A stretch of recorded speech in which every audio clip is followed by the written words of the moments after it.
আসসালামু আলাইকুম। শহীদ প্রেসিডেন্ট জিয়াউর রহমানের একটা কথা উনি বললেন, আমার কলিজায় আঘাত লাগছে, এতই আঘাত লাগছে, কারণ উনি পাকা মুসলমান ছিলেন। ওনার দুই ছেলেকে যখন স্কুলে ভর্তি করতে গেছে, হেড স্যার বলতেছে তোমার নাম কি? বলে তারেক। তোমার নাম কি? আরাফাত। তো বলে তোমাদের বাপের নাম কি? বলে জিয়াউর রহমান। বলে এটা কোন জিয়া? তখন বলতেছে প্রেসিডেন্ট জিয়া। আগে কিন্তু প্রেসিডেন্ট জিয়া বলেনি। যখন বলেছে এটা কোন জিয়া, তো তোমাদের পরনে যে কাপড় চোপড় দেখতেছি এগুলো তো পুরাতন পুরাতন মনে হয়। তখন দুই ছেলেই বলতেছে আমার বাবা যে প্যান্ট শার্ট ব্যবহার করে, ওই প্যান্ট শার্ট যখন পুরাতন হয়ে যায় তখন আমাদেরকে ছোট করে বানায় দেয়। আসলে প্রেসিডেন্ট জিয়া রহমানের চরিত্র হযরত উমর ফারুকের চরিত্রের মতো। জোরে কোন কথা ঠিক কি না?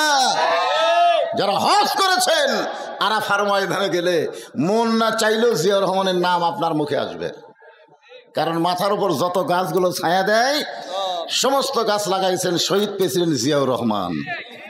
শেখ মুজিবুরকেও হত্যা করছে, একজনও শহীদ কয় না। জোরে কোন কথা ঠিক কিনা? কেউ শহীদ কয়? আর জিয়া রহমানকে কেউ জিয়া রহমান কয় না। বলতে গেলে শহীদ প্রেসিডেন্ট জিয়াউর রহমান বলে। কারণ আছে না নাই? জোরে কোন আছে না নাই? খালি শহীদ জিয়ার বিএনপি যদি বাংলাদেশে থাকে তাহলে আল্লাহর কোরআনের সঙ্গে কোনো দুশ্মনী হবে না, মিলেমিশে কোরআনের সাম্রাজ্য চালু হবে। জোরে কোন কথা ঠিক কিনা? কিন্তু ফখরুলের বিএনপি যদি হয় ফখরুল, কারণ ওবায়দুল কাদের তার কারো নাম কয়নি। কি কইছে? দরকার হলে ফখরুলের বাড়িতে লুকা থাকবো। জোরে কোন কথা ঠিক কিনা?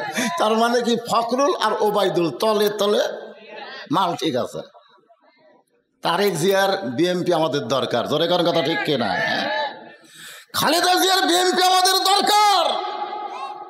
কিন্তু বিসমিল্লাহির রহমানির রহিম সংবিধানে আল্লাহর প্রতি পূর্ণ আস্থা রেখে যিনি সংবিধান চালু করলেন তার দলে কোনো নাস্তিকের জায়গা হোক, এটা আমরা চাই না। জোরে কোন কথা ঠিক কিনা?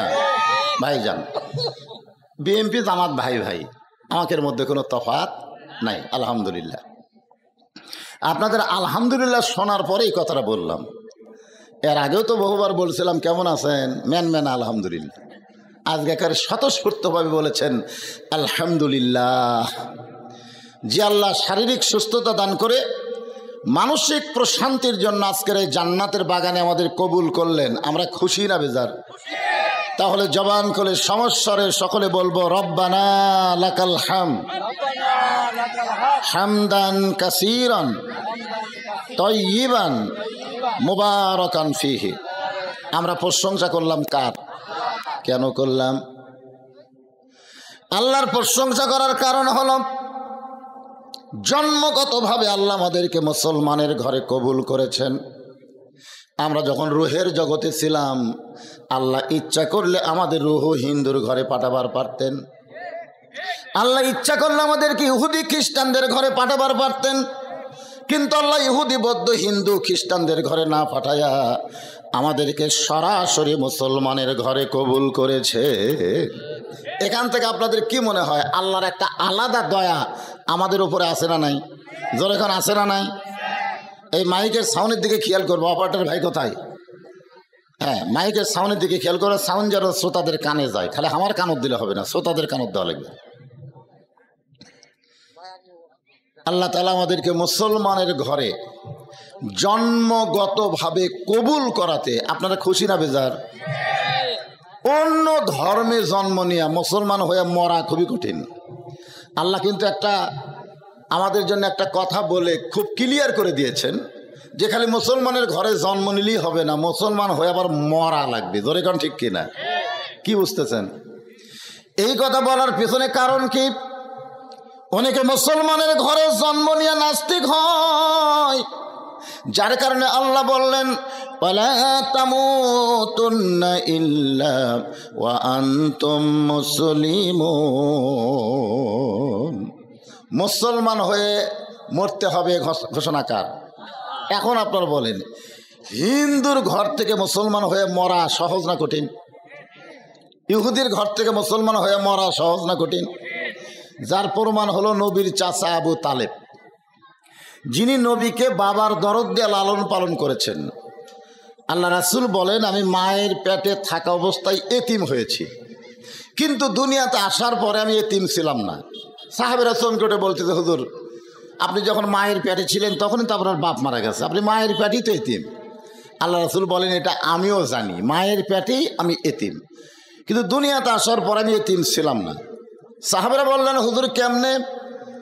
আল্লাহর নবী বলেন, ভাগ্য গুণে এমন একটা চাচা পেয়েছিলাম, যে চাচা আমাকে লালন পালন করার কারণে আমার বাবা যে নাই এটা কখনোই আমার মনে হয়নি। আপনারা বলেন তো সেই চাচার নাম কি? আবু তালেব। জোরে বলেন, নাম কি? এখন আপনাদের কাছে আমি জানতে চাই, যেই চাচা নবীরে এত ভালো করে লালন পালন করলেন বাবার দয়া দিয়া, ওই চাচা কি মুসলমান হয়ে মরবার পারছে? কেন পারেনি? হ্যাঁ, এইখানেই আমাদের চিন্তা করা দরকার। নবী কিন্তু তাকে কলেমার দাওয়াত সবচাইতে বেশি দিছে। কলেমার দাওয়াত দিবার যখন নবী বের হবেন তখন চাচা আগে দিছেন, দিয়া তারপরে পরের কাছে গেছেন। সর্বশেষে চাচা যখন মৃত্যুর বিছানায় দুর্বল হয়ে পড়ে গেছে, এমন সময় নবী দেখতেছে একটা সুযোগ, কারণ মানুষ যখন দুর্বল হয়ে বিছানাত পড়ে তখন তার মন মস্তিষ্কও দুর্বল হয়ে যায়।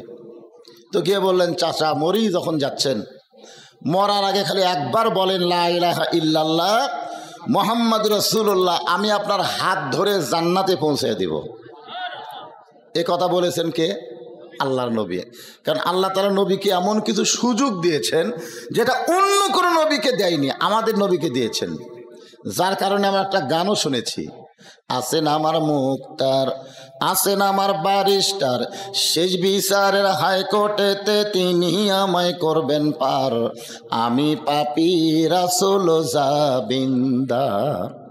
আমরা যখন আসামি হয়ে আল্লাহর সামনে দাঁড়াবো, ওই সময় আমাদের নবী আমাদের জন্য উকিল হবেন, ব্যারিস্টার হবেন, আল্লাহর কাছে আমাদের ব্যাপারে জেরা করে আমাদেরকে সুপারিশ করে জান্নাতে পৌঁছায় দিবেন। এই পাওয়ার আল্লাহ আমাদের নবীকে দিয়েছেন। আয়াতুল কুরসি পড়েন, আয়াতুল কুরসির মধ্যে আল্লাহ বলেছেন, মানজাল্লাযী ইয়াশফা ইনদাহু ইল্লা বিইজনিহি, হাসরের ময়দানে আমার সামনে সুপারিশ করার অধিকার কাউকে দেওয়া হবে না, ইল্লা, তবে একজনকে দেওয়া হবে, তিনি হলেন সরকারে দো আলম, বিশ্ব নবী। ধরে কেন সুবহানাল্লাহ। আপনারা বলেন তো আমরা সেই নবীর উম্মত, তাহলে আমাদের ভাগ্য ভালো না? আলহামদুলিল্লাহ। নবী বলতেছে, চাচা খালি এই কলেমাটা পড়েন, আমি আপনাকে হাত ধরে জান্নাতে পৌঁছাই দিব। চাচা উত্তরে বলতেছে, বাবা মোরাই যখন যাচ্ছি বাপ দাদার ধর্ম ছাড়বো না। তাহলে কি বুঝলেন? যেই যে ধর্ম পালন করে মনে করে তারিটাই আসল। আসলে কি সব ধর্মই আসল? আসল ধর্ম কয়টা? একটা। জোরে বলেন, কয়টা? সেই ধর্মের নাম কি? আরো জোরে, জোরসে বলুন মাশাআল্লাহ। এই কারণে আমরা আল্লাহর প্রশংসা বেশি বেশি করব যে আল্লাহ জন্মসূত্রে আমাদেরকে মুসলমানের ঘরে কবুল করেছেন। আল্লাহর প্রশংসা করার আর একটা কারণ হলো আল্লাহ আমাদের বিশ্বনবীর উম্মত হিসাবে কবুল করেছেন। হাসর হবে তামার সানি, উম্মত বলবেন পানি পানি, সেই কঠিন দিনে নবী বিনে পানি দেওয়ার সাধ্য কারো নাই। যে ছোট্ট একটা সূরা আপনাদের সামনে আজকে তাফসীর হবে, এই সূরাটার নাম হলো কাউসার। জোরে বলেন, নাম কি? কাউসার। কাউসার বোঝেন আপনারা? কাউসার হলো এমন একটা পিয়ালা, এমন একটা পিয়ালা যেখান থেকে এক পিয়ালা পানি পান করে কেউ যদি জাহান্নামেও যায়, আল্লাহ জাহান্নামকে জান্নাত বানায় দিবে। আপনারা কি বুঝলেন? যে কেউ যদি পান করে জাহান্নামত যায় তাহলে আল্লাহ জাহান্নাম জান্নাত বানাবে। এ কথার দ্বারা তাফসীর কারকরা বুঝাইলেন যে হাউজে কাউসারের পানি যদি কেউ পান করে সে জাহান্নামে যাবে, যদি যায় না। যদি আমাদের বাংলাদেশের মুসলমানের মধ্যে যদি জিনিসটা আছে, যদি যদি জান্নাত না পাই, যদি জান্নাত না পাই, এরকম জিকির করে কি করে না? যদি জান্নাত না পাই। আপনারা কি কোনো দিন এরকম জিকির করছেন, যদি বাবার সম্পত্তি না পাই, যদি বাবার সম্পত্তি না পাই? এ কথা করে দিন করছেন? কেন করেননি? কেন বলেননি? আপনি এই কারণেই বলেন নাই যে সন্তান যেমন বাবার সম্পত্তি ওয়ারিস মোতাবেক পায়, লা ইলাহা ইল্লাল্লাহ মুহাম্মদ রাসূলুল্লাহ যারা স্বীকার করেছেন তারাও জান্নাতের ওয়ারিস হয়ে যায়। জান্নাত পাওয়ার ব্যাপারে তাদের কোনো সন্দেহ নাই, লা শাক্কা ফিহিন্না, কোনো সন্দেহ নাই। আমার সামনে আপনারা যত মানুষ বসে আছেন সবাই যে জান্নাতি এই ব্যাপারে আমার কোনো সন্দেহ নাই। আপনাদের আছে নাকি? তাহলে আমি যেই বলবো আমরা কি, সবাই জবান খুলে বলবেন জান্নাতি, বলতে পারবেন না? যাই বলবেন না তাই বিপদ পড়বে। এখানে অসংখ্য ফেরেশতা আছে না নাই? আচ্ছা বাদ দেন, অসংখ্য ফেরেশতা বাদ দেন, আপনার যে দুই কান্দর দুটো বসে আছে এটা কি বিশ্বাস করেন? করেন? তোমার দুই কান্দে দুই মোহরি, লিখিতেছেন ডায়েরি, দলিল দেখে রায় দিবে, টাকা পয়সার নাই কারবার। কিরামান কাতিবিনা ইয়ালামুনা মা তাফআলুন। আমরা সবাই কি করনি? এতগুলো মানুষ, এটা একটা হলো? যাই বলতেছেন না, ফেরেশতা কবে আল্লাহ এই তো জান্নাতি কইল না, এই কারণ কি? বলতে তুমি যে জান্নাত পাবে না, বলবে কেমনে? আপনার জবানের কথার সাথেই তো আমলের মিল হবে ভাইজান। আমরা সকলে কি এক বাক্যে বলবেন জান্নাতি? আমরা সকলে কি আরো জোরে জোরসে বলুন? ফেরেশতারা বলতেছে আল্লাহ এরা যে জান্নাতি জান্নাতি বলে জিকির করতেছে, এরা কি জান্নাত দেখছে? তা আল্লাহ বলতেছে দেখিনি রে। ফেরেশতাকে আল্লাহ জান্নাত দেখেনি, তারপরেও জান্নাতি জান্নাতি বলার পিছনে কারণ কি? আল্লাহ বলতেছেন আল্লাযীনা ইউমিনুনা বিল গায়ব, যেই জান্নাত তাদের কাছে অদৃশ্য আছে, সেই অদৃশ্য জান্নাতকে যারা বিশ্বাস করে জান্নাতি শব্দ উচ্চারণ করেছে, আমি আল্লাহ তাদের নামগুলো জান্নাতের খাতায় লিখে নিলাম। তাহলে লাভ না লস? মাশাআল্লাহ।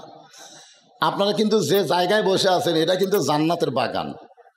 তো জান্নাতের বাগানে আল্লাহ যাদের বসার তৌফিক দিলেন তারা যে জান্নাত পাবে এই ব্যাপারে কোনো সন্দেহ।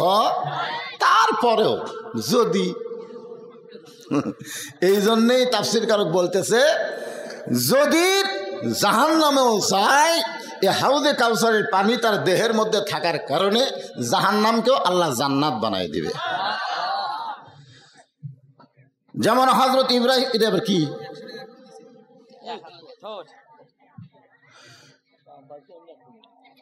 ইব্রাহিম আলাইহিস সালামকে আগুনের চুলার মধ্যে যখন ফেলে দেওয়া হচ্ছে, আপনার ঘটনা সবাই জানেন, আমি এই যদি শব্দটা বোঝানোর জন্য বলতেছি।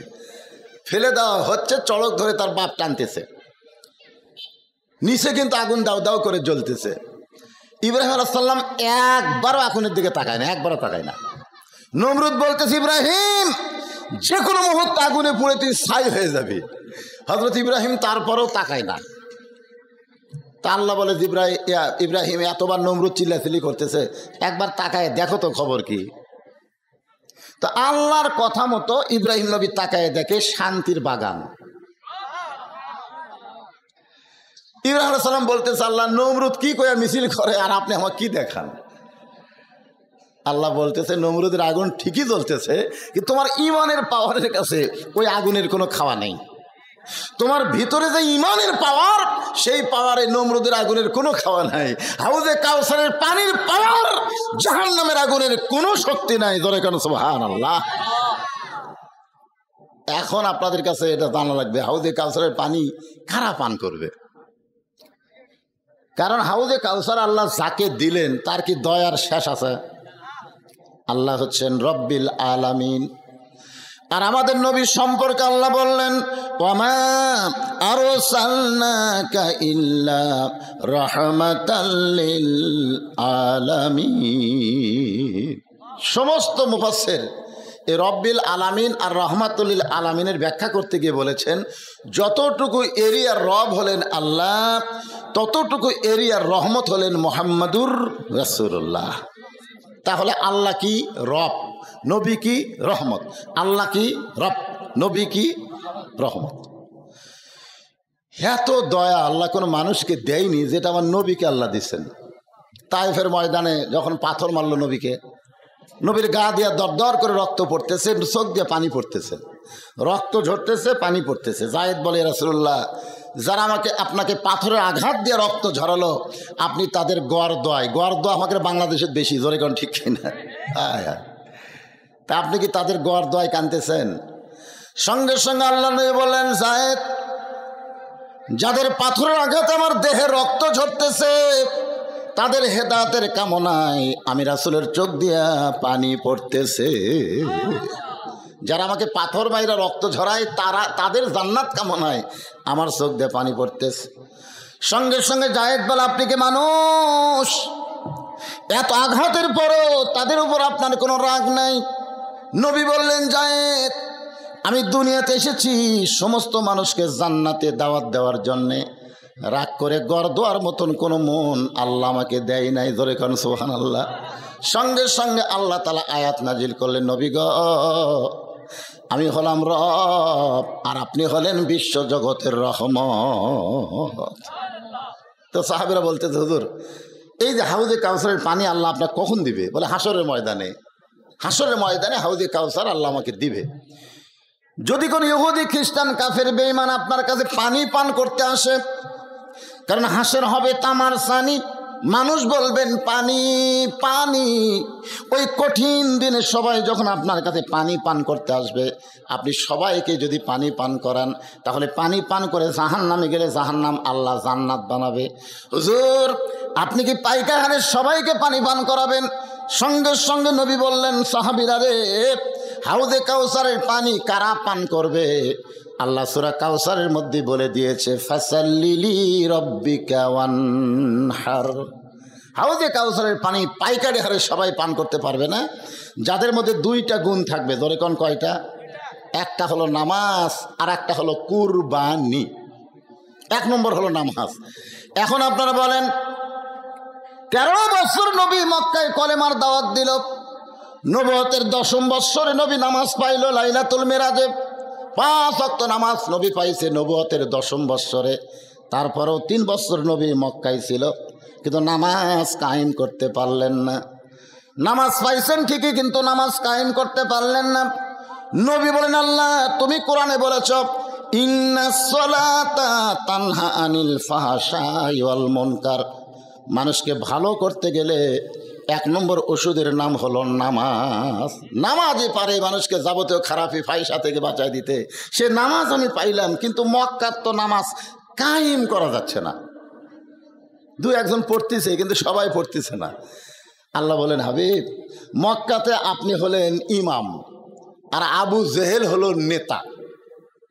এই জন্যে কোনো বিল পাস হচ্ছে না। Bill pass. আজকে বাংলাদেশে ইমাম কম না বেশি?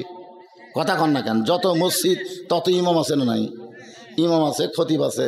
আপনারা বলেন তো, সমস্ত ইমাম যদি এক জায়গায় একত্র হয়ে বলে, আজ থেকে আমাদের বিল বাংলাদেশে পাস হয়ে গেল, সবাই এখানে হাসবার বলবে, হুজুর যতই বিল পাস করেন কাম হবে না, কারণ জাগা মতো ভালো লোক যাওয়া লাগবে। দোরেখান কথা ঠিক কিনা? জাগা মতো। বাংলার ফিল্টে ফিল্টে প্রতি রাত্রে হাজার হাজার মাহফিল হচ্ছে, নামাজের ওয়াজ হচ্ছে, কিন্তু কাম হচ্ছে না। কাম হচ্ছে না এই কারণেই আমরা লুচ্চা, বদমাইশ, বাটপার, চোর, জুয়াড়ুকে আমরা সংসদে পাঠাইছি। দোরেখান কথা ঠিক কিনা? এই শালারা নিজেই নামাজ পড়ে না, এরা আমার নামাজের বিল পাস করবে? এই জন্য আল্লাহ কোরআনে বললেন, আল্লাযীনা ইম্মাক্কান্নাহুম ফিল আরদ। মুসলমানের মধ্যে কাউকে যখন ক্ষমতার চেয়ার দেওয়া হবে, তার 1 নম্বর দায়িত্ব হলো পদ্মা সেতু নির্মাণ করা। পদ্মা সেতু 1 নম্বর দায়িত্ব হলো, আমার পাশের ভাই বলতেছে, নামাজ কায়েম করা। আকামুস সালাত, নামাজ কায়েম করা। চিন্তা করে দেখেন, আমাদের বাংলাদেশের যুবকেরা নামাজ কম পড়ে, মুরব্বীরা নামাজ পড়ে। আমি এর আগেও মাহফিল আপনাদের শেরপুরে বলেছি, সরকারি চাকরি আর নামাজ।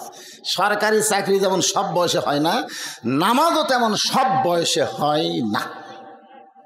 নামাজ পড়বার গেলে রুকু সেজদা ঠিক মতো করার দরকার আছে না নাই? রুকুর থেকে আবার মাজা কিন্তু খাড়া করা লাগবে, কিন্তু যার মাজা ব্যথা হচ্ছে ওই কি রুকুর থেকে মাজা খাড়া করে পারবে? ও বাবারে, সামি আল্লাহ বলতে, ও বাবারে, ঠিক মতো উঠপারি পারবে না, বসবার পারবে না। ওই বুড়া বয়সে হইতে নামাজ ধরছে। যখন শরীর ভালো আছিল তখন নামাজ ধরে নাই, ধরছে বুড়া বয়সে। আপনারা বলেন তো, যতই সার্টিফিকেট ফার্স্ট ক্লাস থাক, ওই বুড়া বয়সে সরকারি চাকরি করবার গেলে ওর চাকরি হবে? কারণ সরকারি চাকরি করতে যেমন একটা যৌবন বয়স লাগে, নামাজ ধরতে গেলে তেমন যৌবন বয়স লাগবে।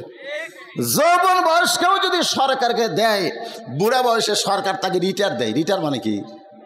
কান্দে মর না, রিটায়ার মানে এখন থেকে বসা বসা খা। আমি তো বসে বসে খাবো স্যার, আমার যে বেতন পাচ্ছিলি তার একটা অংশ তোকে আবার দেওয়া হবে, মরা পর্যন্ত তোর কোনো টেনশন নাই। তা আপনি যদি বুড়া বয়সে সরকারি চাকরি করার কারণে পেনশন পান, যৌবন বয়সে যারা নামাজ ধরবে, বুড়া বয়সে যদি ঠিক মতো নামাজ পড়বার নাও পারে, আল্লাহ পেনশনের সওয়াব তার আমল নামায় দিবে। ধরে কোন ঠিক কিনা?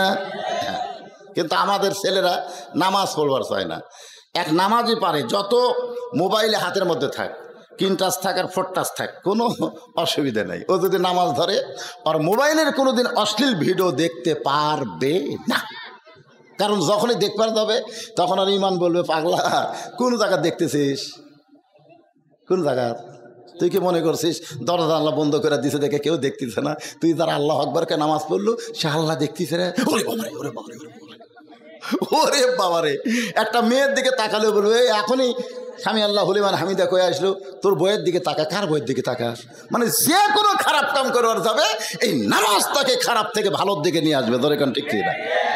এই জন্য আমরা আগামীতে চাই বাংলাদেশে এমন একটা সরকার ক্ষমতা আসবে, আসার পরে যেন 90% মুসলমানের দেশে নামাজ 2 লাখে পাস হয়ে যায়। ধরে কোন কথা ঠিক কিনা? আমাদের এরকম চাওয়ার দরকার আছে না নাই? হ্যাঁ, 1 নম্বর হলো নামাজ। এই নামাজ মানুষকে এত সুন্দর করবে। আল্লাহ রাসূল বলেছেন বুখারী শরীফের প্রথম হাদিস, আনতা আবুদুল্লাহ কান্নাকা তারাহু ফাইন লাম তাকুন তারাহু ফাইন্নাহু ইয়ারাকা। তুমি যখন নামাজের ইবাদতের মধ্যে শামিল হয়ে যাবে, নামাজের মালিক আল্লাহকে তুমি দেখতে পাবে। আল্লাহ যদি দেখা সম্ভব না হয়, আল্লাহ তোমাকে দেখতেছে, এ বিশ্বাস তোমার কলিজার মধ্যে ঢুকবে। জোরে কোন সুবহানাল্লাহ। এই নামাজ সর্বসাকুল্যে 5 ওয়াক্ত। জোরে বলেন কয় ওয়াক্ত? 5 ওয়াক্ত নামাজ। জুমার নামাজ কিন্তু লাইলাতুল মেরাজে আল্লাহ রাসূলকে দেয় নাই। আমরা যেই জুমার নামাজের জন্য মসজিদ দোতলা করতেছি, মসজিদ বড় করতেছি, লাইলাতুল মেরাজে আল্লাহ কিন্তু এই জুমার নামাজ নবীকে দেয় নাই।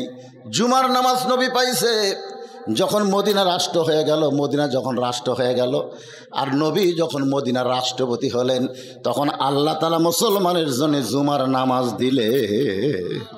আমার কথা কি খেয়াল করে শুনছেন? লাইলাতুল মেরাজে আল্লাহর আরশে গিয়া নবী যেই ওয়াক্ত নামাজ পাইছে সে ওয়াক্ত হলো 5 ওয়াক্ত। জোরে কোন কয় ওয়াক্ত? প্রথম নামাজ সেটা হলো ফজরের নামাজ। খুব খেয়াল করবেন, ফজরের ফরজ 2 রাকাত নামাজ জামাতের সঙ্গে যদি কেউ আদায় না করে, আর এশার 4 রাকাত ফরজ নামাজ যদি জামাতের সঙ্গে আদায় না করে, আল্লাহ রাসূল বলেন সে যতই নামাজে হোক না কেন, সে মুনাফিক অবস্থায় মৃত্যুবরণ করবে। তাহলে দিনের শুরুতে সকালবেলায় সুবহে সাদিকে ফজরের ফরজ 2 রাকাত নামাজ জামাত আদায় করবেন। ওই নামাজ আদায় করার পরে আপনি রাস্তায় বের হয়ে একটু মুক্ত নিঃশ্বাস নেবেন। আপনি যখন এভাবে নিঃশ্বাস টানবেন, ওই নিঃশ্বাস দুনিয়ার কোনো নিঃশ্বাস না, আল্লাহ জান্নাত থেকে আপনাকে অক্সিজেন সাপ্লাই করবে। ধরে কারণ সুবহানাল্লাহ। বাজান, ফজর থেকে জোহর আল্লাহ একটা লম্বা সময় দিছে, আবার এশা থেকে ফজর আল্লাহ একটা লম্বা সময় দিয়েছে। সাহাবীরা বললেন, হুজুর 3 ওয়াক্ত নামাজ খুবই তাড়াতাড়ি হয়, আসরের পরে মাগরিব, মাগরিবের পরে এশা। যেরকম আজকে আমার এখানে আলোচনা ছিল মাগরিব থেকে, ছেলেরা চিন্তা করলো মাগরিবের কিছুক্ষণ পরে এশা শুরু হয়ে যাবে, হুজুর তো বেশি কথা বলবার পারবে না, কারণ 3 ওয়াক্ত নামাজ খুবই তাড়াতাড়ি। ধরে এখন কি একটা হলো আসর, আসরের কিছুক্ষণ পরেই কি মাগরিবের কিছুক্ষণ পরে এশা। কিন্তু এশা থেকে ফজর, ফজর থেকে জোহর, এই 2 ওয়াক্ত লম্বা কেন? আল্লাহ নবী বললেন, সাহাবীরা রে, আল্লাহ যখন লাইলাতুল মেরাজ আমাকে 5 ওয়াক্ত নামাজ দেয়, আর সময় যখন আমার কাছে বলে দেওয়া হয়, আমি তখন আল্লাহকে প্রশ্ন করেছিলাম, আল্লাহ এশা থেকে ফজর, ফজর থেকে জোহর এই 2 ওয়াক্ত লম্বা হওয়ার কারণ কি? আল্লাহ বলেন, হাবিব, ফজরের নামাজের পর আপনার উম্মতেরা দুনিয়ার কাজ কাম করবে, ব্যবসা বাণিজ্য করবে, দুনিয়ার চাকরি বাকরি করবে। এইগুলো করতে গেলে শরীরের যে ক্ষয় হবে, এশা থেকে ফজর লম্বা সময় দেওয়ার কারণ হলো ওই লম্বা সময়ের মধ্যে ঘুম পাড়বে, আল্লাহ ঘুমের মাধ্যমে দেহের ক্ষয় পুরা করে দিবে। সুবহানাল্লাহ। ধরে কর তাহলে ফজরের পরে মসজিদে আর থাকা যাবে না। আল্লাহ কোরআনে বলেছেন ফাইদা কুদিয়াতিস সালাতু ফান্তাশিরু ফিল আরদ, যখন নামাজ হয়ে যাবে তখন জমিনের মধ্যে ছড়াই পড়তে হবে। জমিনের মধ্যে ছড়াই আপনি কি করবেন? বলে হুজুর ধান কাটার পরে আলু লাগাবো, আলু লাগার পরে এই আবাদ করবেন। শুধু এই আবাদের কথা বলা হয় নাই, আর দুনিয়াও মাজরাতুল আখেরা, দুনিয়া হচ্ছে আখেরাতের আবাদযোগ্য একটা জায়গা। একটু মনোযোগ দেবেন নামাজের মাধ্যমে। আমরা কি শিক্ষা পাইলাম? এটা কিন্তু একলা একলা নামাজের কথা আমি বলতেছি না, আমি কিন্তু জামাতবদ্ধভাবে নামাজের কথা বলতেছি। আপনারা খুবই খেয়াল করবেন ভাইজান, মসজিদের মধ্যে যখন কোনো আওয়ামী লীগ ঢোকে, সে যদি নামাজে হয়, আপনারা বলেন তুই কি আওয়ামী লীগ হয়ে ঢোকে নাকি? মসজিদের মধ্যে যদি কোনো বিএনপি ঢোকে, ও যদি বিএনপি দল করে, কিন্তু মসজিদের মধ্যে ঢোকার সময় কিন্তু বিএনপি হয়ে ঢোকে না। মসজিদ জামাত যখন ঢোকে তখন কিন্তু জামাত ইসলাম হয়ে ঢোকে না। কালো মানুষ কিন্তু নিগৃহীত অবস্থায় ঢোকে না, গরিব মানুষ কিন্তু একেবারে নিচু হয়ে ঢোকে না। ধনী যেমন, গরিব যেমন, কালো যেমন, ফর্সা তেমন, আওয়ামী লীগ যেমন, বিএনপি তেমন, জামাত তেমন, সকলে মিলে দেখবেন কাতারবদ্ধ হয়ে নামাজ আদায় করতেছে। আমি নিজে দেখছি জামাত ইসলামের পাশে একজন আওয়ামী লীগ 4 আঙ্গুল সামনে গেছে, কাতার একটা দাগ আছে না নাই, ওই দাগের 4 আঙ্গুল সামনে গেছে, জামাত ইসলাম হাত ধরে টানতেছে। কি তুই কাতার ছিলিস না? তোর দল ক্ষমতা আছে দেখে কি মশান মারতেছে নাকি? কাতার নাই। ওই বলতেছে ভাই আমি খেয়াল করিনি ভাই, দেখছেন কে হাত ধরে টানতেছে, ওদিকে না তাকায়া নিচের দিকে তাকায় বলতে আমি খেয়াল করিনি ভাই। এসপি সাহেব সামনে কাতারে দাঁড়ায় দেখে একজন মুসল্লি ছাড়া কাতার পুরা হচ্ছে না।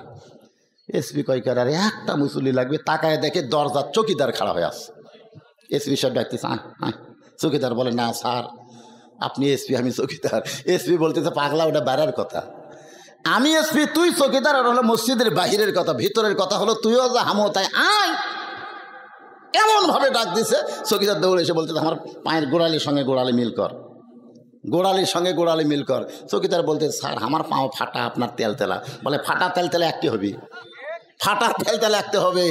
কারণ জামাতের মাধ্যমে উঁচু নিচু, গরিব ধনী, অফিসার কর্মচারী, চাকর গোলাম একসঙ্গে নামাজ পড়বে। জোরে কারণ কথা ঠিক কিনা? এখান থেকে কি শিক্ষা নিচ্ছেন আপনি? কি শিক্ষা নিচ্ছেন? হাত বান্ধিছেন, আপনার পেট উঠে, আপনি দৈনিক 6 বার খান, আর আপনার পাশে একজন হাত বান্ধিছে, পেটের ভুঁড়ি নাই, মানে ভুঁড়ি চামড়ার সাথে এক হয়ে গেছে, আর হাত তলে গেছে। আপনারটা উঁচে হয়ে থাকলো, একটা তলে গেল, আপনার কাতার সোজা হসা, কাতার সোজা হসে। আল্লাহ নবী আসরের নামাজের পরে, আসরের নামাজের যখন হজরত বেলাল আকামত দিয়েছে, এমন সময় খেয়াল করবেন যেই মাত্র হজরত বেলাল আকামত দেয়, আকামত যতক্ষণ শেষ না হবে ইমাম কিন্তু কেবলামুখী হবার পারবে না। ইমাম মানে শুধু মসজিদের ইমাম না, ইমাম মানে ওই এলাকার সবচাইতে বড় নেতা হওয়া লাগবে। ধরে গণ ঠিক কি না? নবী তাকায় দেখে সামনে কাতারে একজন সাহাবী বসে আছে। আল্লাহ রাসূল বললেন কুমু লিল্লাহি কানিতিন। এই সাহাবী, বেলালের আকামত শুনে, কামাতের সালাত শুনে সবাই দাঁড়ায় গেছে, তুমি বসে আছো কেন? বেলালের আকামত কি তোমার কানের মধ্যে ঢোকে নাই? তো সাহেব বলতেছে হুজুর বেলালের আকামত তো আমি শুনবার পাইছি, কিন্তু আমি দাঁড়াবার পারতেছি না। আজকে 3 দিন হলে না খাওয়ার কারণে আমার দেহ এত দুর্বল হয়ে গেছে হুজুর, আমি দাঁড়াবার চাই কিন্তু পারতেছি না, গোটা দেহ খালি ঘুরতেছে, মনে হয় মাথা চক্কর খাচ্ছে, এই কারণে আমি দাঁড়াবার পারতেছি না। হযরত বেলাল যখন আসরের আজান দিয়েছে তখন আমি বাহিরে ছিলাম, আমি চিন্তা করলাম জামাতে নামাজ পড়া লাগবে। জামাত ধরার জন্যে আমি হামাগুড়ি দিয়ে বারান্দাতে আসলাম, হাঁটতে পারি না, হামাগুড়ি দিয়ে আসলাম। না খাওয়ার কারণে আমার দেহ এত দুর্বল। আমি যখন বারান্দায় নামাজ পড়তে যাচ্ছি তখন আর ইমান বলতেছে সামনে কাতারের ফজিলত বেশি।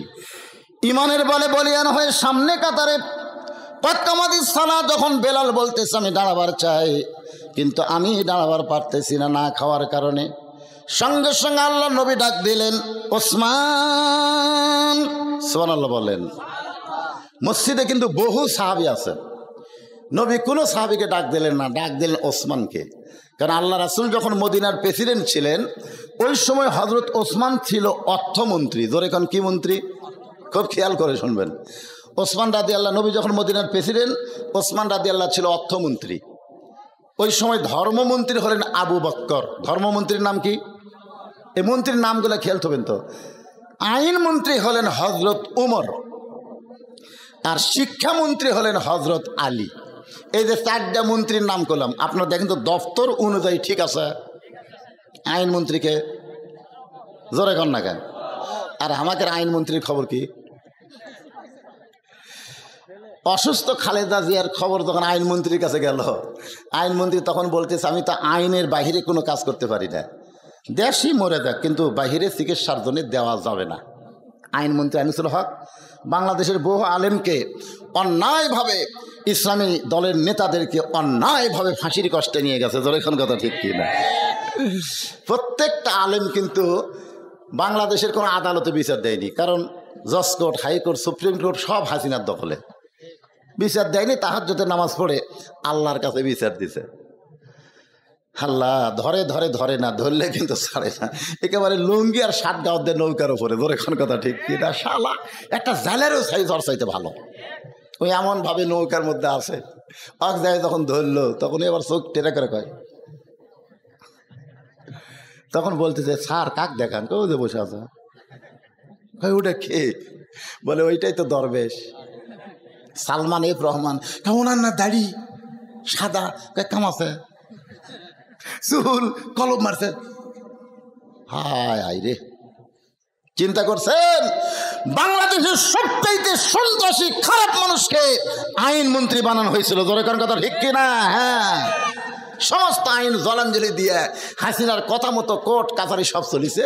খারাপ মানুষগুলো জামিন পাচ্ছে আর ভালো মানুষগুলোকে অন্যায়ভাবে জেলখানায় গ্রেফতার করছে। জোরে কোন কথা ঠিক কিনা? কিন্তু হযরত ওমর আইনমন্ত্রী, আল্লাহ রাসূল কেন তাকে আইনমন্ত্রী বানালেন?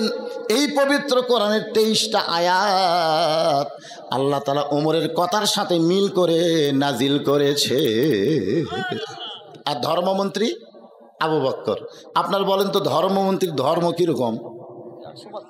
100% খালি এমনভাবে তিনি ধর্ম পালন করেছেন, যার কারণে আবু বকরকে আল্লাহ রাসূল ধর্মমন্ত্রীর দায়িত্ব দিলেন। তিনি কেমন ধর্মমন্ত্রী ছিলেন? একদিন আল্লাহ রাসূলের কাছে ফেরেশতা জিবরাইল সে বলতেছে, ইয়া রাসূলুল্লাহ, আল্লাহ পাক আপনাকে আরশ থেকে সালাম দিয়েছে। নবী সালামের উত্তর দেওয়ার পরে জিবরাইল বললেন, হুজুর আপনার ধর্মমন্ত্রীকেও আল্লাহ আরশ থেকে সালাম দিয়েছে। নবী বললেন, জিবরাইল আমার সঙ্গে তোমার দেখা হবে, আল্লাহর সালাম তুমি আমার কাছে পৌঁছায় দিলে, কিন্তু আমার আবু বকরকে আল্লাহ কোন আমলের কারণে সালাম দিল তুমি কি একটু বলতে পারবা? জিবরাইল বলতেছে, রাসূলুল্লাহ আল্লাহ পাক শুধু আমাকে সালাম দিয়েছে আবু বকরের জন্যে, সালামটুকু আপনার কাছে পৌঁছে দিলাম। কোন আমলের কারণে আল্লাহ আবু বকরকে সালাম দিল আমি জিবরাইলও বলতে পারবো না। আল্লাহ নবী তখন থেকে চিন্তায় পড়ে গেল, আমার আবু বকর এমন কি আমল করে যে আমল করার কারণে আরশের আল্লাহ সালাম দেয়। গভীর রাত্রে নবী চুপি চুপি আবু বকরকে তদন্ত করতে গিয়ে দেখে দুনিয়ার সবাই ঘুম পাড়তেছে আর আবু বকর ঘরের ভিতরে ছোট বাচ্চার মতন ফোঁপায়ে ফোঁপায়ে কাঁদতেছে। আল্লাহ নবী চমকে গেলেন, যেই মানুষটা জান্নাতের 1 নম্বর সেই মানুষটা কেন কাঁদতেছে? ফজরের নামাজের পরে নবী তাকায় দেখে আবু বকর চোখ দুইটা রক্তের মতন লাল। রাসূল বলে, আবু বকর গোপনে গোপনে এমন কি আমল করো যে আমল করার কারণে আরশের আল্লাহ তোমাকে সালাম দেয়? আবু বকর বলে, এমন কি আমল করো? আবু বকর বলে, রাসূলুল্লাহ তাহাজ্জুদের নামাজের পর কিছুটা সময় যখন আমার সামনে ছিল আমি তখন মোরাকাবার হালতে দেখতে পাই আল্লাহ বিচার শুরু করেছেন। আল্লাহ বলতেছেন আজকে একজন মানুষ জান্নাতে যাবে আর আজকে সমস্ত মানুষকে আল্লাহ জান্নাত দিবে, একজন মানুষকে আল্লাহ জাহান্নাম দিবে। আমার এত ভয় ওই একজন মানুষটাই যদি আবু বকর হয়। সঙ্গে সঙ্গে রাসূল বললেন, ইন্না আকরামাকুম ইনদাল্লাহি আতকাকুম। এই কারণে আল্লাহর আরশ থেকে তোমার জন্য সালামের বাজেট হয়, কারণ তোমার কলিজায় সব সময় থাকে কার ভয়? আরো ধরে বলেন। শিক্ষামন্ত্রী হযরত আলী আর অর্থমন্ত্রী ওসমান গনি। তো আল্লাহ রাসূল বলে, ওসমান আল্লাহ তোমাকে এত সম্পদ দান করেছে, তোমার ভাই আজকে 3 দিন হলে না খায়া সামনে কাতারে দাঁড়াবার পারতেছে না, বসা বসা নামাজ পড়তেছে।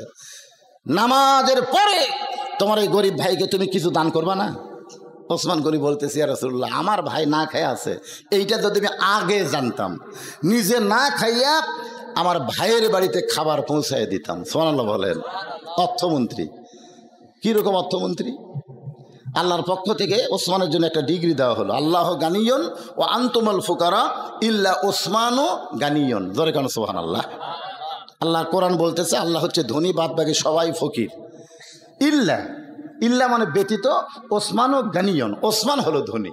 সাহাবেরা বললেন হুজুর এটা আল্লাহ ধনী, এটা মানা যায়, কিন্তু দুনিয়ার মানুষ তো সব ফকির, কিন্তু ওসমান ধনী কেমনে হলো? আল্লাহ রাসূল বলে আমার তো একই প্রশ্ন, ওসমান ধনী কেমনে হলো? এই প্রশ্ন তো আমার মনের মধ্যেও ছিল, কিন্তু এখন নাই। সাহাবারা বললেন হুজুর কেন নাই? আল্লাহ নবী বললেন তাহলে শোনো। একদিন আমি নবী মসজিদ নববীর মধ্যে বসে আছি, এমন সময় এক সাহাবী এসে আমার কাছে কাঁদতেছে। আমি বললাম সাহাবী কান্দার কারণ কি? বলে হুজুর আজকে 3 দিন হলে আমার বাড়িতে কোনো খাবার নাই, যদি পারেন আল্লাহর হস্তে আমাকে একটু সাহায্য করে। সঙ্গে সঙ্গে নবী এভাবে জুব্বা তুললেন। সাহাবী তাকায় দেখি নবী ক্ষুধার জ্বালায় পেটের যে খোল আছে এই খোলের মধ্যে পাথর বান্ধা রাখছে। গরিব সাহাবী কয় হুজুর 3 দিন হলে না খেয়ে আছি, কিন্তু পেটে পাথর বান্ধার মতন অবস্থা আমার হয়নি, আমি কার কাছে সাহায্য চাইছি? আপনি তো আমার চাইতো গরিব। এই মনে করে সাহাবী যখন যাচ্ছে, রাসূল বললেন সাহাবী আল্লাহ কোরআন আয়াত নাজিল করেছে, আম্মা সাইলা ফালা তানহার, সাইলকারীদেরকে খালি খালি ফিরান যাবে না। তুমি আমার কাছে সাহায্য চাইলে আর আমি তোমাকে খালি খালি ফেরত দেব? সাহেব বলতে হুজুর আপনার যে অবস্থা দেখছি দেওয়া লাগবে না, মাফ করে দিলেন। কতগুলো ফকির মাফ করে দেয় না? আল্লাহ রাসূল বললেন সাহাবী তুমি আমারে মাফ করলে আল্লাহ যদি না করে, বসো। গরিব সাহাবীকে রাসূল বসায় ডাক দিলেন, আলী। সঙ্গে সঙ্গে হযরত আলী দৌড়ে এসে বলতে হুজুর আমারে ডাকলেন কেন? বলে তোর দায়িত্ব কি? কয় শিক্ষামন্ত্রী। জোরে কোন সুবহানাল্লাহ। আমার এই সাহাবী আজকে 3 দিন হলে না খেয়ে আস।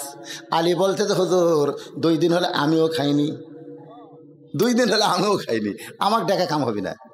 আল্লাহ রাসূল কয় তোমাকে দেওয়ার জন্য ডাকি না আলী, তুমি একটা চিঠি লেখো ওসমানের কাছে, চিঠির মধ্যে 2000 টাকার একটা অঙ্ক বসে দাও, আর চিঠির নিচে আমি নবীর নাম লিখে দাও। এই সাহাবী যখন ওসমানকে চিঠি দিবে, ওসমান চিঠি পাওয়া মাত্রই যেন 2000 টাকা দান করে দেয়। গরিব বলতে হুজুর আমার 10 টাকা হলেই চলবে, 2000 কি করবো? আল্লাহ রাসূল বলে তোমাকে এমন একজনের কাছে পাঠাচ্ছি সে অল্প দানে খুশি হয় না, যাও। হযরত আলী চিঠি লিখে দিলেন, চিঠির নিচে নবীর নাম। এবার গরিব সাহাবী চিঠি নিয়ে ওসমান গনির দরবারে এসে দেখে ওসমান গনি কেশিয়ারের সঙ্গে ঝগড়া করতেছে। কেশিয়ারের সাথে কেরে সারাদিন হলে হিসাব করিস, 4 আনা গেল কোথায়? এই কি হিসাব করিস, 4 আনা মিলে দে। গরিব সাহাবী কয় আল্লাহ রে, যে চিঠি দিছে 2000 আর এই 4 আনার জন্য কেশিয়ারের যে হারে ধরছে, আল্লাহ কাল কৃপণের বাপ তো দুনিয়াতে নাই। নবীর কাছে গিয়ে বলে রাসূলুল্লাহ আপনি দিবার পারবেন না ঠিক আছে, কিন্তু এমন কৃপণের কাছে আমারে কেন পাঠাইলেন? আল্লাহ রাসূল বলেন তুমি কি তোমার হাতের চিঠি দিছো? বলে যে পরিবেশ দেখলাম হুজুর চিঠি দেওয়ার সাহস পাইলাম না। নবী বললেন আবার যাও। নবীর কথা মতো গরিব সাহাবী ওসমান গনির দরবারে এসে দেখে কেশিয়ারের কপাল ঘেমে ঘাম টস টস করে পড়তেছে। আর কিছুক্ষণ পর ওসমান বলতেছে 4 আনার হিসাব দে, 4 আনার হিসাব দে। গরিব কয় 1-8 ঘন্টা হয়ে গেল, তাও 4 আনার হিসাব ছাড়লো না। এক চিঠি দেওয়া মাত্র হবে না, দরকার নাই। নবীর কাছে গেলে নবী আবার আমাকে পাঠাবে, না খাইয়া বসা থাকা যাবে, কিন্তু অজাতা ঘোরা যাবি না। জোরে কোন কথা ঠিক কিনা? আমার গ্রামে এক ফকির ভিক্ষা করে, 2 বাড়ি বাদ দিয়ে আর এক বাড়ির যা দাঁড়ায়। আমি বললাম কারি ভাই মাঝখানে 2 বাড়ি বাদ দিলে কেন? আমাকে বলে হুজুর আপনি ভিক্ষা করছেন। আমি বলে আমি ওয়াজ করে ভিক্ষা করবো কেমনে? তাহলে আপনি জানেন না হুজুর, এই 2 বাড়ি বাদ দেওয়ার কারণ হলো এর আগে কমপক্ষে 10 বার ভিক্ষা চাইছি, প্রত্যেকবারই বলে মাফ করো। তো যারা ফকিরের কাছে মাফ চায়, ওদের চাইতে বড় ফকির দুনিয়াতে নাই। এই 2 বাড়ি আমি তালাক দিছি হুজুর। আপনি কি মনে করেন আমার সময়ের দাম নাই? খাওয়া দাতা না থাকবো কেন? তালাক দিয়ে দিছি, যে বাড়ির তাই সেই বাড়ির যাই। গরিব সাহাবী মনে মনে কয় ওসমান গনির কাছে আবার নবী পাঠাবে, দরকার নাই। চিঠিখানা পকেটের মধ্যে রাইখা গোপন পদ্মা পলাবার চায়। পথের মাথায় দেখে হযরত আলী শিক্ষামন্ত্রী দাঁড়িয়ে আছে। আলী বলতে তো ভাইজান মানুষের কাছে সাহায্য চাওয়া যাবে না, আমরা হলাম আহলে বাইত। আহলে বাইত জাকাত খাওয়া যাবে না, সাহায্য নেওয়া যাবে না। আমার হাসান হোসেন না খায় কানতে কানতে ঘুমায় গেছে। ভাই আমি যে তোরে চিঠি লিখে দিলাম, এই চিঠি লেখার বিনিময়ে আমাকে 2টা টাকা দে। এটা দান না, এটা হলো বিনিময়। এটা কি? তোকে চিঠি লেখা দিলাম, তুই 2000 টাকা পালি, আমাকে 2টা টাকা দিবি না? গরিব বলতেছে আলী ভাই আপনি টাকা দেখেন তো টাকা কোন টাকা, 2000 টাকা তো অন্তত একটা টোপলা হবে, আমার তো টাকা নেই। বলে তাহলে টাকাগুলো গেল কোন জায়গায়? বলে সিটি আমার পকেটে। সিটি পকেটে কেন? বলে পরপর 2 বার গেলাম, কেশিয়ারকে যে ওসমান স্যার আনার জন্য ছাড়ে না, আমি সিটি দেওয়ার সাহস পাই নাই। সঙ্গে সঙ্গে আলী বলতেছেন মায়ান্তিকু আনিল হাওয়া ইন হুয়া ইল্লা ওয়াহয়ুহা। আল্লাহু আকবার। আপনারা বলেন তো আল্লাহর নবী নিজের ইচ্ছায় কিছু করেন? নবী যা কিছু করে কে করায়? যাও আবার নবীর চিঠির গুরুত্ব দেয় ওসমান গনির কাছে। হযরত আলীর তাড়াই গরিব সাহাবী ওসমান গনির কাছে গিয়ে দেখে কেশিয়ার ওসমান দুইজনে ঘাম মুছতেছে আর আল্লাহর শুকরিয়া আদায় করতেছে, কারণ 4 আনার হিসাব মিলিছে। আপনারা হয়তো চিন্তা করতেছেন হুজুর 4 আনার হিসাব মিলা লাগবে কেন? যারা সম্পদশালী হয় তাদের প্রত্যেকটা টাকা হিসাব করা লাগবে, কারণ শতকরা 2.5 টাকা জাকাত দেওয়ার জন্য। ধরে কোন কথা ঠিক কিনা ভাই? যাদের উপর জাকাত খরচ হয়েছে ইচ্ছা মতো জাকাত দিলে হবে না, হিসাব করে জাকাত দেওয়া লাগবে। ধরে কোন কথা ঠিক কিনা? তাহলে 4 আনার গুরুত্ব আছে না নাই? আপনাদের কাছে 8 আনা 4 আনার গুরুত্ব নাই, কিন্তু যখন আল্লাহর কোরআন দিয়ে বাংলাদেশ চলবে, তখন জাকাত ভিত্তিক অর্থনীতি যখন চালু হবে, তখন এই 4 আনা 8 আনা পয়সারও দাম আপনাকে হিসাবের মধ্যে আনতে হবে। দুইজনে আল্লাহর শুকুর আদায় করতেছে। এবার গরিব সাহাবী সালাম দেয়, ওসমান গনি বলতেছে ওয়ালাইকুম সালাম ভাই, খবর কি? বলে চিঠিখানা ধরেন। ওসমান গনি চিঠি নিয়ে চিঠি পড়ে একটা চুমা দিয়ে বললে ভাইজান এই চিঠি কে পাঠাইছে? গরিব সাহাবী বলতে চিঠির নিচে আল্লাহর নবীর নাম লেখা আছে। সঙ্গে সঙ্গে ওসমান গনি চিঠিতে চুমা দিয়ে বলে ভাইজান এই চিঠি কে পাঠাইছে? গরিব বলতেছে আপনি কি লেখাপড়া জানেন না? চিঠির নিচে আল্লাহর নবীর নাম লেখা আছে। সঙ্গে সঙ্গে ওসমান গনি চুম্বন দিয়ে বলে ভাইজান এই চিঠি কে পাঠাইছে? গরিব সাহেব মনে মনে চিন্তা করে, চিঠির মধ্যে 2000 টাকার অঙ্ক দেখে ওসমান গনির মাথা নষ্ট হয়েছে। রাগ করে বলে আল্লাহর নবী এই চিঠি পাঠাইছে। ওসমান গনি চুমা দিয়ে বলতেছে ভাইজান এই চিঠি কে পাঠাইছে? গরিব বলতেছে তোর টাকার আমার দরকার নাই, তুই এমন কৃপণের কৃপণ 4 আনার জন্য কেশিয়ারকে ছাড়িস না। চিঠির মধ্যে 2000 টাকার অঙ্ক দেখা তুই পাগলা হয়ে গেছিস। কানতে কানতে নবীর কাছে বলে ইয়া রাসূলুল্লাহ আপনি দিবার পারবেন না ঠিক আছে, কিন্তু এমন কৃপণের কাছে আমারে বারবার কেন পাঠাইলেন? আল্লাহ রাসূল বলে সাহাবী রে খবর কি? বলে হুজুর বারবার বলে আপনি চিঠি পাঠাইছেন, তারপরেও যখন বলেন কে পাঠাইছে আমি 3বার আপনার নাম বলেছি, আবার শুনতে চাইছে, আমি রাগ করে বলি নাই। আপনার কাছে নালিশ জানাই হুজুর আপনি বিচার করেন। নবী কান্দারে বলে সাহাবী রে আমার ওসমান অর্থমন্ত্রী তেমন হওয়ার কথা না, আমার ওসমান তেমন হওয়ার কথা না। এই কথা যখন নবী বলতেছে এমন সময় নবী তাকায় দেখে ওসমান নবীর জর্দায় 1 বস্তা টাকা নিয়ে দাঁড়ায় আছে। আল্লাহ রাসূল বলে ওসমান তোমার ভাইকে 2000 টাকা দান করতে বলেছিলাম, কিন্তু 1 টোপলা টাকা নাই, 1 বস্তা টাকা আনছো কেন? ওসমান গনি বলে রাসূলুল্লাহ আপনার চিঠি পাওয়ার সঙ্গে সঙ্গে 2000 টাকা দান করার নিয়ত করেছি, আর মনে মনে সিদ্ধান্ত নিয়েছি যতবার আপনার পবিত্র নাম বলবে প্রত্যেকবার নাম বলার কারণে 2000 করে টাকা আমি বাড়াই দেব। এ পর্যন্ত 3বার আপনার নাম বলার কারণে 6000, আর চিঠির কারণে 2000, 8000 টাকার বস্তা আপনার কাছে জমা দেই, আপনার পবিত্র হাত দিয়া আমার ভাইকে দিয়ে দেন। সাহাবীও কান্দে নবীও কান্দে, সাহাবীও কান্দে নবীও কান্দে। সাহাবী বলে ইয়া রাসূলুল্লাহ দেখলাম কি আর দেখতেছি কি? নবী বলে আল্লাহ যে ওসমান আমার নাম শোনার সঙ্গে সঙ্গে 2000 করে টাকা বাড়ায় দেয়, আমি গরিব নবী ওসমানকে কি দিব? আমার তো দেওয়ার কিছু নাই।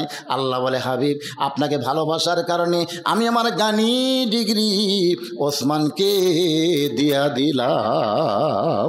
লিল্লাহে তাকবীর।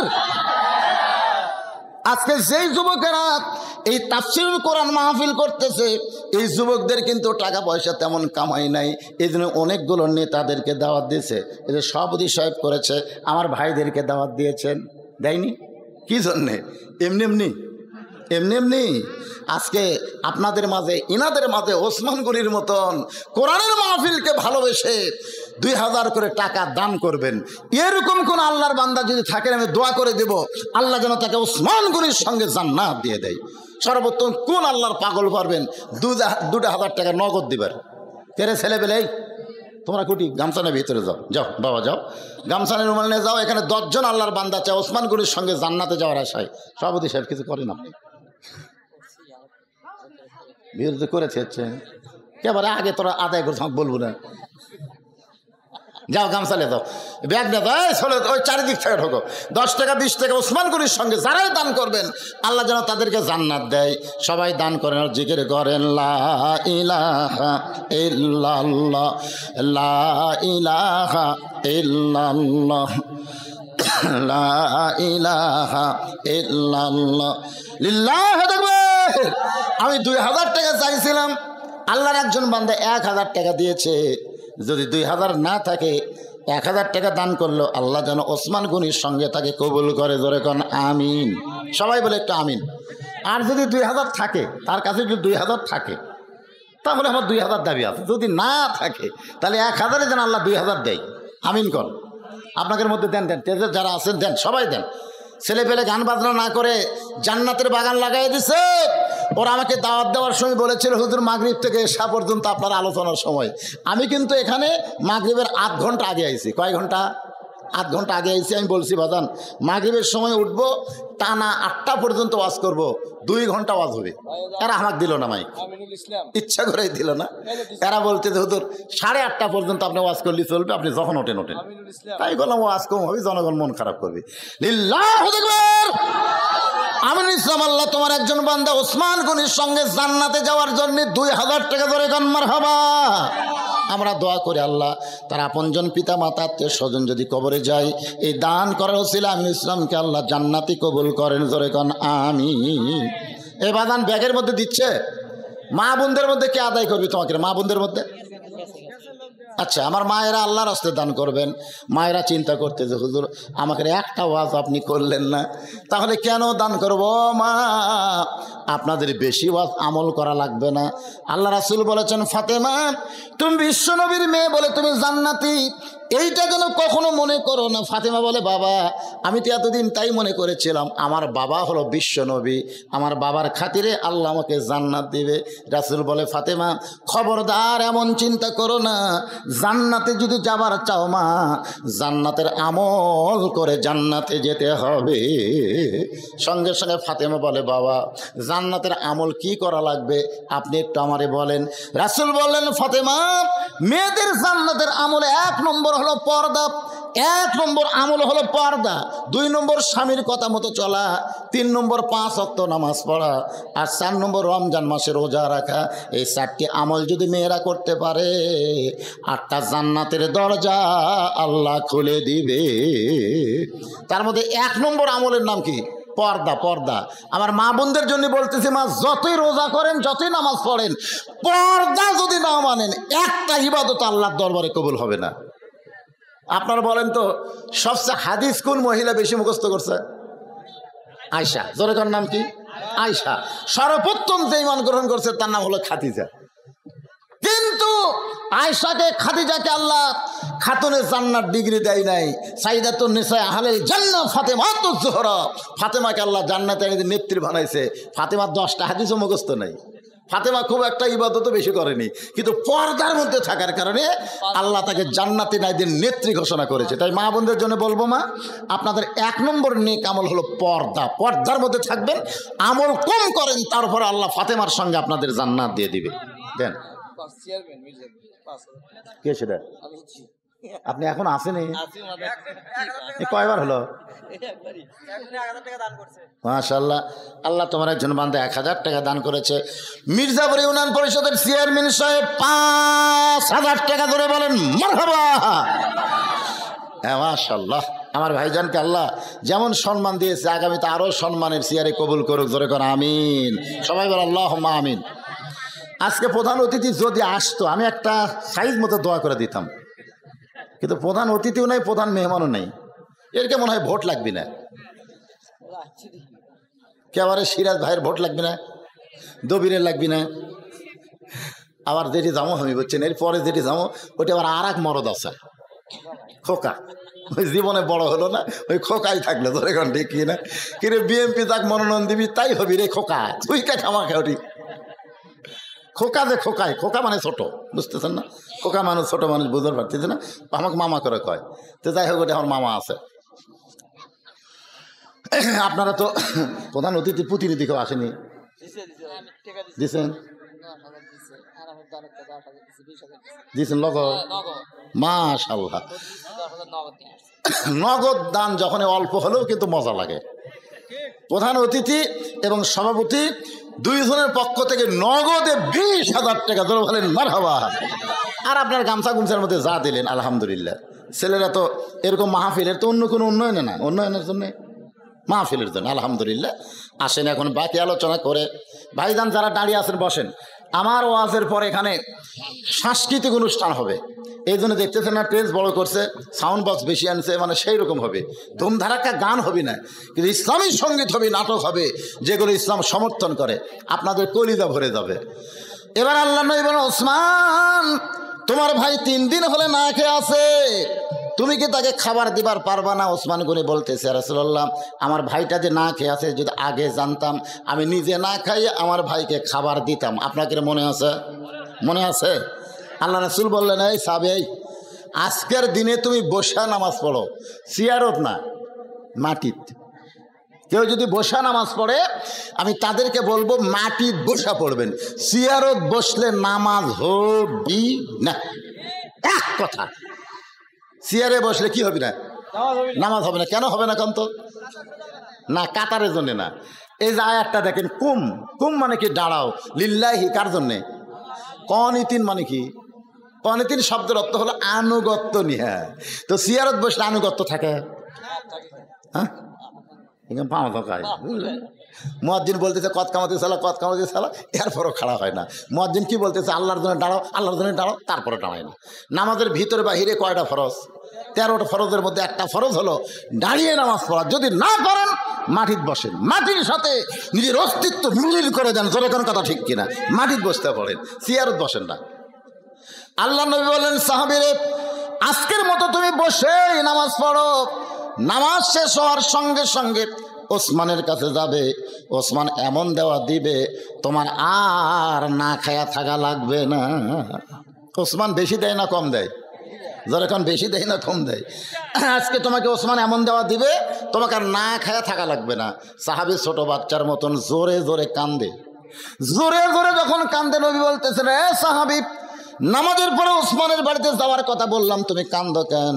বলে, রাসূলুল্লাহ নামাজ পড়তে পড়তে পড়তে আমার ঈমানটা এমন পর্যায়ে আমাকে নিয়ে গেছে, ইয়্যাকা না'বুদু ওয়া ইয়্যাকা নাস্তাইন, আমি ইবাদত করি যার, সাহায্য চাই তার কাছে, দরকার হলে না খাইয়া মরে যাব। এখন পর্যন্ত আমার ঈমান বলতেছে আল্লাহ আমাকে সাহায্য করবে। যতক্ষণ আমার ঈমান বলবে আল্লাহ সাহায্য করবে, ততক্ষণ আল্লাহকে বাদ দিয়া আমি ওসমানের বাড়িতে যাব না। আপনাকে কথাটা খেয়াল করছেন? নবী বলতেছেন নামাজ শেষ করে ওসমানের কাছে যাও, আর সাহাবী বলতেছে হুজুর নামাজ পড়তে পড়তে আমার ঈমানটা এমন পর্যায়ে চলে গেছে, ইয়্যাকা না'বুদু ওয়া ইয়্যাকা নাস্তাইন, দরকার হলে না খাইয়ে মরে যাবো, কিন্তু ঈমান থাকা অবস্থায় আল্লাহ বাদ দেয়া ওসমানের কাছে যাব না। সঙ্গে সঙ্গে আল্লাহ নবী বললেন, আজকে নামাজ একটু দেরিতে হবে, একটু দেরিতে হবে। ইমাম ইচ্ছা করলে কোনো কারণে নামাজ দেরি করে পড়াবার পারে। ধরে কোন কথা ঠিক কিনা? এটা আমাদের এই বেতনভুক্ত ফেতরা খাওয়া ইমাম না। আমাদের ইমাম তো এখন মুতল্লির দিকে খেয়াল করে আর নামাজ পড়ায়। এই ইমাম মানে কি? শুধু মসজিদের ইমাম না, ইমাম হলো সমাজের নেতা। এই চেয়ারম্যানকে কোরআন দিয়ে যখন বাংলাদেশ চলবে, ইনাকেও ইমামতি করা লাগবে। যেরকম ঠিক কিনা? ইউনানের মধ্যে বড় মসজিদের ইমামতি করা লাগবে। এখন বলেন তো, আপনাকে শেরপুর ধুনুটের সবচাইতে বড় মসজিদে ইমামতি করবার কে পারবি? সিরাজ ভাই না দবির ভাই? না না, ডাইরেক্ট কইনি তো, অ্যাঙ্গেলে মেরে দিছে। আল্লাহর কোরআন দিয়ে যখন বাংলাদেশ চলবে, প্রত্যেকটা নেতাকে মসজিদের ইমামতি করার যোগ্যতা থাকা লাগবে ভাই। চিন্তা করছেন? ইমাম মানে কি শুধু মসজিদের ইমাম না, সমাজেরও নেতা হওয়া লাগবে। যেটা বলতেছিলাম একটু খেয়াল করেন। আল্লাহ নবী বলেন আজকে আসরের নামাজ একটু দেরি হবে। এই কথা বলে নবী মেহরাব থেকে ওই দুর্বল সাহাবীর দিকে যখন আসতেছে, ওমর ফারুক বলে, রাসূলুল্লাহ আপনার জুতার পরশে আল্লাহর আরো ধন্য হয়ে যায়। হুজুর আপনি দুর্বল সাহাবীর কাছে যাবেন না, বরং আপনি অর্ডার করেন ওই দুর্বলকে ধরে আপনার কাছে আনতে চাই। আল্লাহ রাসূল ধমক দেবেন, ওমর তুমি তাকে দুর্বল দুর্বল বলতেছ, ইয়ানজুরু বিনুরিল্লাহ, একবার চোখ বন্ধ করে নূরের চোখে তাকায় দেখো। সঙ্গে সঙ্গে ওমর ফারুক চোখ বন্ধ করে তাকায় দেখে ওই দুর্বল সাহাবীর ইমানের এত পাওয়ার। ওমর ফারুক দেখতে দেখতে কাঁপতে কাঁপতে পড়ে গেলেন। নবী বললেন, ওমর কি দেখলা, খবর দাও। ওমর বলতেছে, রাসূলুল্লাহ ওই ইমানদার সাহাবী দুর্বলের যদি ইমানটা বের করে আসমানে লটকানো হয়, আমি ওমর এমন পাওয়ার দেখেছি সূর্যের চাইতেও বেশি পাওয়ার। আর এই পাওয়ারটা অর্জন হয় নামাজের মাধ্যমে। দরকার কার মাধ্যমে? ফাসাল্লি রব্বিকা, আল্লাহর নামাজ। ওয়ানহার মানে কুরবানি। কুরবানি মানে গরু খাসি কুরবানি না, কুরবানি মানে আবু সাইদের মতন কুরবানি। দরকার কথা ঠিক কিনা? আমার এক ভাই গ্রাম সম্পর্কে একটা ছেলে হয়েছে, খুবই খুশি। ছেলে হলে খুশি হয় না? আমার ভাই, হুজুর আপনি তো আলেম মানুষ, একটা ভালো নাম বলেন তো, আমার ছেলের নাম রাখবো। আমি বললাম বর্তমান ভালো একটা নাম আছে এবারে, তো এটা কী নাম? আমি বললাম আবু সাইদ। আমার এই ভাই কয়, হুজুর আসলেই তাই, এই আবু সাইদ যদি প্রথম জীবন না দিত, এই জীবন দেওয়া শুরু হতো না। আর জীবন দেওয়া শুরু না হলে হাসিনা ক্ষমন থাকাতে নামান যেত না। ধরে এখন কথা ঠিক কি? ছেলেটার নাম রাখছে আবু সাইদ। এখন আবু সাইদের বাপ মাও আমাদের গ্রামত আছে। আমার এক খালাতো বন্ধু সম্পর্কে, তার মাও আমার খালা হয়। আমাকে মোবাইল করে বলতেছে, বাপজান তোমার বোনের একটা মেয়ে আছে, তো একটা ভালো নাম কত। তাই মনে করলাম দেখি তো আমার খালার মনে আছে কিনা। এই জন্যই বলতেছে, খালা আমার এই বোনের মেয়ের নাম রাখেন হাসিনা।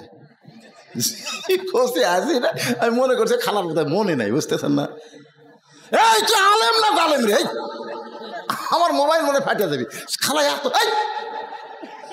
তুই জানিস না হাসিনা একটা খুনি, হাসিনা একটা পিশাচ, হাসিনা একটা সৈরাফার। আমার নাতনির নাম হাসিনা ছোঁড়া রে। আমি কইলাম আল্লাহ রে, আবু সাইদ মরে গেছে, মানুষের কলিজার মধ্যে জীবিত আছে। জোরে কোন কথা ঠিক কিনা? আর হাসিনা পলে গেছে, পচে গেছে। জোরে কোন কি হচ্ছে? পচে যাওয়া বোঝেন না কি বাজান? জেসমিন কি করলো? ও আচ্ছা ঠিক আছে, জেসমিনের জন্য দোয়া করে 200 টাকা দান করছে, আল্লাহ কবুল করেন। জোরে কোন আমিন। সঙ্গে সঙ্গে আমার আয়াত খেয়াল হয়ে গেল, ওয়ালা তাকুলু লিমান ইউকতালু ফি সাবিলিল্লাহি আমওয়াতুন বাল আহইয়াউ ওয়ালাকিন লা তাশউরুন। বুঝবার পারেন না আয়াতের, আর বাংলা করতেছি না। বুঝলে বুঝ পাতা, না বুঝলে তেজপাতা। হাসিনা হাসিনা পলে গেছে। বাংলাদেশের 300 এমপির মধ্যে একটা এমপিও বারাত নেই। কতগুলো ভিতরে ঢুকছে, কতগুলো ফলে গেছে। আর এই ফিডার খাওয়া চামচারা, ফিডার খাওয়া চামচা, এই চামচারা মাঝে মধ্যে স্বপ্নে দেখে আবার নেত্রী ফিরে আসিবে। ফিডার খাওয়া চামচা, তোরা জানিস না কোনো মানুষ কোনোদিন আর ক্ষমতার চেয়ারে বসতে পারে না। ধরে কোন কথা ঠিক কি না? ফলে যায় পচে গেছে। আমার খালার নাতনির নাম হাসিনা শুনে আমাক যে হুমকি মারছে ভাই, তখন থেকে বুঝবার পারলাম 100 বছর এই বাংলাদেশের কোনো মেয়ের নাম আর কেউ হাসিনা রাখবে না। ধরে কোন কথা ঠিক? 100 বছর পচে গেছে, উই আবার চেয়ারত বসবে। ফিডার খাওয়া চামচা। নেতাগুলোর দিকে খেয়াল করো, তোমাকে এসপি সাহেব কুটি গেছে, চামচার জাত, ফিডার খাস, আর নেত্রী আবার ফিরে আসবে। লক্ষণ সেন বাংলা থেকে একবার পলায় গেছে 900 বছর আগে, তারপরে পলাইছে হাসিনা। ধরে কোন কথা ঠিক কিনা?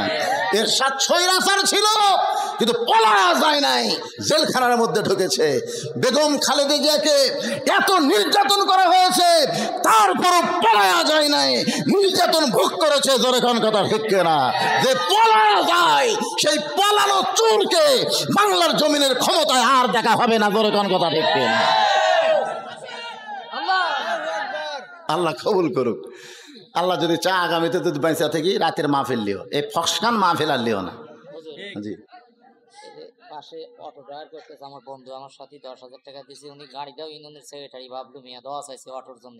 অটোর জন্য দোয়া চাই, দোয়া চাইছে যে এখানে বাসে 10,000 দিছে। 10,000 টাকা দান। মাশাআল্লাহ, ভাইয়ের বন্ধু বাবলু মিয়া অটো থেকে 10,000 টাকা ছেলেদেরকে দান করেছে মাহফিলের জন্য। আল্লাহ তার অটোর মধ্যে বরকত দেখ, জোরে কোন আমিন। আস্তাগফিরুল্লাহ আল্লাযী লা ইলাহা ইল্লা হুয়াল হাইয়ুল কাইয়্যুম। মাহফিল কিন্তু শেষ হচ্ছে না, সাংস্কৃতিক অনুষ্ঠান হবে। আল্লাহুম্মা আমিন। আল্লাহুম্মা আনতাস সালাম ওয়া মিনকাস সালাম তাবারাকতা ইয়া যাল জালালি ওয়াল ইকরাম। আয় আল্লাহ, তোমার যুবক বান্দারা কষ্ট করে মেহনত করে ইসলামী সংগঠন থেকে আজকের এই তাফসিরুল কোরআন মাহফিল করেছে। আল্লাহ, এই যুবকগুলোকে কোরআনের সৈনিক হিসাবে কবুল করে না। প্রত্যেক বছর এমন মাহফিল যেন করতে পারে, এমন ইমানি শক্তি এদেরকে দান করে দাও। আজকের মাহফিলের সম্মানিত সভাপতিকে আল্লাহ তুমি কবুল করো, প্রধান অতিথি সিরাজ সাহেবকে কবুল করো, আজকের মাহফিলে ইউনিয়ন পরিষদের চেয়ারম্যান আইসে তাকে আল্লাহ তুমি কবুল করো, সাবেক চেয়ারম্যানকে কবুল করো, সম্মানিত অতিথিবৃন্দদের আল্লাহ তুমি কবুল করো, আলেম ওলামাদের কবুল করো, মা বোনদেরকে আল্লাহ তুমি কবুল করো। যারা যে নিয়ত করে হাত তুলেছে আল্লাহ, সকলের নেক নিয়ত নেক আশাকে তুমি কবুল করো। আল্লাহ, সূরা কাউসার থেকে আপনার আল্লাহ আলোচনা করলাম দীর্ঘ সময় ধরে। আল্লাহ, সূরা কাউসারের 1 নম্বর বিষয় হলো নামাজ। আমাদের সকলকে 5 ওয়াক্ত নামাজি কবুল করো। আমার মা বোনদেরকে পর্দার মধ্যে আল্লাহ তুমি কবুল করো। আল্লাহ, এরপরে সাংস্কৃতিক অনুষ্ঠান হবে, ইসলামী সঙ্গীত সন্ধ্যা হবে। আল্লাহ, সকলকে সে অনুষ্ঠানে থাকার তৌফিক দিয়ে দাও। ছেলেদেরকে আবার কোরআনের মাহফিল করার মতন ইমানের শক্তি দিয়ে দিও। আল্লাহ, আমি গুনাহগার বলে দোয়া ফেরা দিও না। আল্লাহ, যে যা নিয়ত করে হাত তুলেছে সকলের নেক নিয়ত নেক আশাকে তুমি কবুল করো। সুবহানা রাব্বিকা রাব্বিল ইজ্জাতি আম্মা ইয়াসিফুন ওয়া সালামুন আলাল মুরসালিন ওয়ালহামদুলিল্লাহি রাব্বিল আলামিন। ওয়াজাল আখিরাতি কালিমাতুন ইনদাল মাউতি। সকলে পড়েন লা ইলাহা ইল্লাল্লাহু মুহাম্মাদুর রাসূলুল্লাহ সাল্লাল্লাহু আলাইহি সাল্লাম। আসসালামু আলাইকুম ওয়া রাহমাতুল্লাহি ওয়া বারাকাতুহু।